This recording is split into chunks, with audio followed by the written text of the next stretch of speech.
Jim Domlin from Westside Bait and Tackle in Indianapolis, Indiana, and we've been here since 1951. And one of our primary products in the store is carp products, and we cater to pay lake fishermen, we cater to the wild carp fishermen, and carp is a growing sport here in the U.S. And I want to talk a little bit about carp safety, because a lot of the pay lakes and wild water fishermen are really concentrating on the safety of carp and the good, safe release of the fish. Once we thought carp were an abundant resource, now as we're beginning to realize that these carp aren't an abundant resource, and the availability of 30-pound carp anymore is far and few between, so that if we do get them, we have to take care of them. And I first want to talk about a knotless carp net. And this is one particular style that we have. This is the BFS carp net. It comes in a bag like this, so it's easy to store, and it'll pack into your vehicle without taking all the room of a traditional style net. It's got a stink bag, which they call, that covers the whole edge. Then when you pull it out, it's like this. You take this net, you unroll it. You have a Y block on the end of this stick. You take the net, stick one end into here, slide the netting back, put the other end into this, and pull it like that, and you got your net. And I know you might think that that doesn't look strong enough to lift a carp with, but the technique on this is, when you have the carp, you have this in the water like this, and a lot of guys will use a bank stick, have it in the ground. Their net is always in the water like this, and if they have a carp, they can swim him right into the net, which is already in the water, and then they can teeter the handle like this with one hand and lift up, and they have their capture. After the capture, you don't lift this like a traditional net, straight like this. You lift it like this. And my ceiling's a little low, so I'm unable to show you. But you lift it straight up like this, you grab the handle, and you lift like this, and you don't put the pressure on the front of the net. After the carp is netted, you bring him in, and you try not to lay him directly onto gravel or things like that. If you got an opportunity, you can lay him on grass, or the use of a carp mat. And one other thing I want to point out real quick. This is called a knotless net. Unlike a lot of the traditional landing nets that we have in the U.S., it doesn't have the big knots. And if you notice, a carp's eye sticks out above his skull. And you notice a lot of time the carp that have been netted before, you'll see that the eyes are torn out of the carp. And it's something that it can't be avoided with a knotted net. It's a hard plastic knot that tears the eyes right out. And these pay lakes are beginning to realize that they don't want to see their carp endangered like that.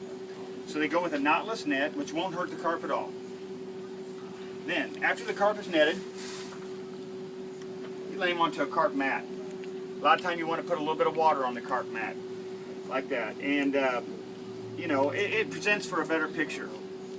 And when you're photographing a carp, you don't want to ever grab him by the gills. If you put the body weight of a carp on the gills, you can damage the fish. If you do it, you want to hold him at a horizontal angle like this. And like I say, it presents for a nice picture. You have the mat here, it gives a good clean area. It does just give a better look as a trophy fish, because these are trophy fish in the eyes of many. And some not quite there yet, but they're starting to realize. Next, when you're weighing a carp, you don't want to ever hook a carp by the mouth when you're weighing it. That'll tear his lips off, it'll tear his jaw off. So what you do is you use something called a weigh sling. You take the weigh sling, you put it on the scale, you zero the scale with the weight of the weigh sling on there. You have 0 with the weight of the sling. Then you open the sling up, lay the carp in it, put him back on the scale, and this particular carp weighs 9 ounces. And this is just to simulate how it works. One thing you can also use on your scales is called a T-bar handle, and it gives you more stability to hold the scale and get a more accurate weight. Then, you know, this weigh sling can also serve as a weigh mat. in event that you don't have a weighing mat. This opens up, gives you a nice area to work with the carp, and you don't necessarily need both portions of this. Something like this sells for about $9.95, a good carp mat. You can make them yourself. You can cut a nice piece of tarp. Plastic tarp would work.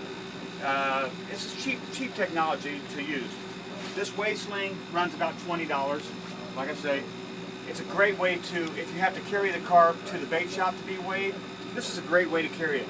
It's taking all the stress off the spine of the carp. When you put it, hold it horizontally like this, it's wet inside. You can carry it, walk it up there. You're not as in a big a rush. You don't hurt the carp as you would like carrying him into a big net where the eyes are going to get torn out. You can even zip the sides up, just so there's no chance of him sliding out from end to end. And I think you're going to see this type of technology coming around on a lot of the pay lakes right now. Upon release, it's another one. Guys will take this bag like this, just simply put it into the water like that. Carp will take right off. It's simple stuff. Like I say, $19.95 on a bag like this, $9.95 on a mat, and the complete net in a stink bag like this runs about $39.95.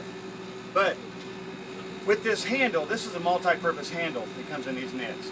You can put the Y block in there as you've seen before, and that makes the net. But also, you can take a spoon like this, and if you have lakes, public lakes that permit you to use something like this, simply screw that into here. Put your corn in here, and with this 6-foot fiberglass handle, you're able to take that corn and sling it and probably get 30 to 40, maybe even up to 50 yards, depending on the type of bait that you're going to throw. And that's about it for me right now. And I want to thank Dwight Schatz for coming out and sharing this type of technology with you. And like I say, we're here at Westside Bait. Dwight's one of our sponsored anglers, and we really wish him a good season this year. And good luck to the whole Northern Pay Laker series, the Wild Carp Club series here in Indiana, and all the other different groups of carp fish. And looking forward to a great 2014 season.